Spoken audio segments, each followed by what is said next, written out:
The devil's bargain. That's the focus of tonight's angle. All right, I want you to ignore most of the commentary you've heard from the pundit class on the debate last night. As usual, the talking heads misread the concerns of millions of Americans watching at home. Tonight, I'm going to give you the key takeaways from the debate. First, ABC's moderators were essentially acting as Kamala Harris's debate coaches. Time and again, they served up softballs with zero follow-ups.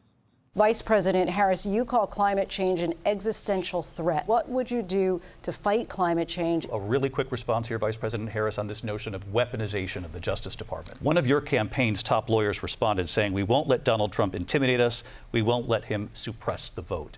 Is that what you believe he's trying to do here? You're great. Do you agree you're great? Now, this was entirely predictable. Now, remember, a top exec at Disney, whose portfolio includes ABC News, is a longtime pal of Kamala Harris. But another key point, and I think very, very important, is that Vice President Harris showed us last night that she's really not a lot more than a puppet of the failed D.C. establishment. Now, she took weeks to rehearse, during which she said had no adversarial press interviews, and then, with a friendly panel, showed that she can memorize some lines and speak in platitudes. From the start, Harris knew she would not be fact-checked or asked real follow-up questions. But still, even with her absurd ABC running mates helping her, Harris revealed a lot about herself. And the picture was not altogether positive. Regular Americans who don't sit in studios like this, who don't get paid to talk for a living, will not be moved. She didn't talk about her policy changes between 2020 and 2024. Her whole centrist, moderate stance is just a facade. She's saying she can fix the problems that her administration has caused, but I just don't know if I can afford to take that risk. All these policies that she's saying she's going to implement on day one of presidency, why does she have to wait until, January 20th to do that? Good point. Now, they didn't want to see Kamala's smirks or her head bobbing up and down. They wanted actual policy. They didn't get it. One Milwaukee woman who voted Democrat in the past elections told the New York Times that the debate nudged her unexpectedly toward Trump. And out of the 10 undecideds that Reuters talked to, 6 went for Trump after the debate. Well, from her answer on Ukraine, we know this. She will follow the Dick and Liz Cheney playbook on foreign policy, meaning no end in sight to funding more endless wars that we seem to never be able to win. But gosh, did she memorize the names of those scary weapons? Because of our support, because of the air defense, the ammunition, the artillery, the javelins, the Abrams tanks that we have provided, Ukraine stands as an independent and free country. By contrast, Trump wants to save lives on both sides of the war. Remember, that is something liberals used to support. I want the war to stop. I want to save lives that are being people being killed. I want to get the war settled. It's the U.S. best interest to get this war finished and just get it done. All right. Negotiate a deal, because we have to stop all of these human lives from being destroyed. Peace. What a novel concept. And then came Harris on climate change, immigration, tariffs. Former president had said the climate change is a hoax. And what we know is that it is very real. The United States Senate came up with a border security bill, which I supported.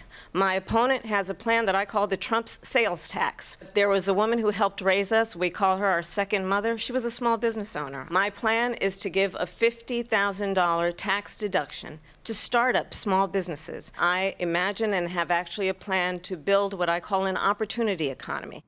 Oh, I love that. For some reason, that just cracked me up all night. The opportunity. What have we been having for the last 3.5 years?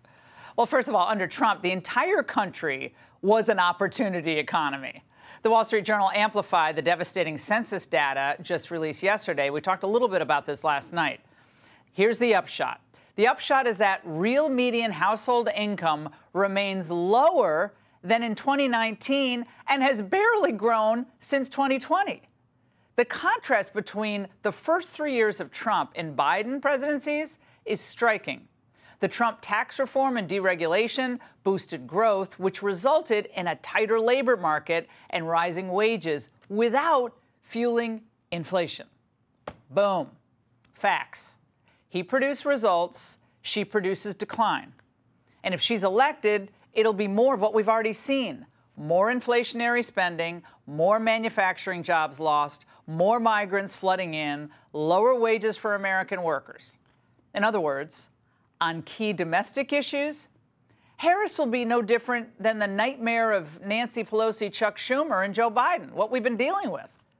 Again, a continuous flow of humanity across the border, growth-killing regulations, offshoring jobs, and of course, higher taxes.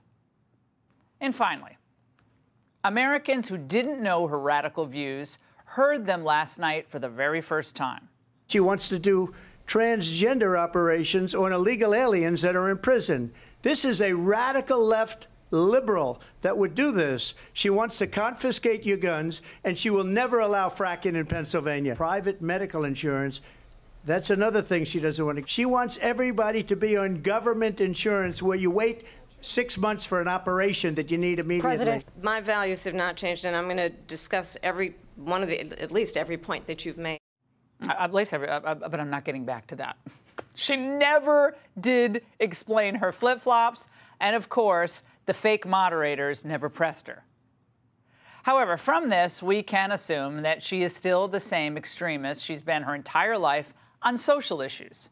Beyond supporting unrestricted abortion in all 50 states, Harris is for paid sex surgeries for migrants, legalization of hard drugs, and of course, you bet, boys and girls sports, girls and boys sports, yeah.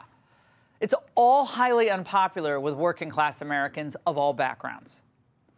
But she does not care. And this is where the regime would let Vice President Harris have her fun. That's the bargain she made. If she agreed to be their figurehead on foreign policy, immigration, economic policy, they'd let her play undisturbed in the social issues sandbox. Again, what the voters actually prefer, that's totally irrelevant. So the Angle's take is that any post-debate celebration over in Kamala's camp, it's premature. Remember how over the moon they got when Tim Walz was selected as her VP? Well, he became his own meme. And they, of course, were giddy, positively giddy about the DNC. But the headlines last week, where's the bounce? There was no bounce. And now, once again, they're doing the Snoopy dance after her debate performance. But still, Harris has a very heavy lift here. And unless she can convince enough voters that abortion up through the third trimester trumps gas prices, lower incomes, and the migrant explosion, all these issues people care about, just so every woman in Alabama can get an abortion up until the third trimester, she still faces major, major election headwinds. And that's the angle.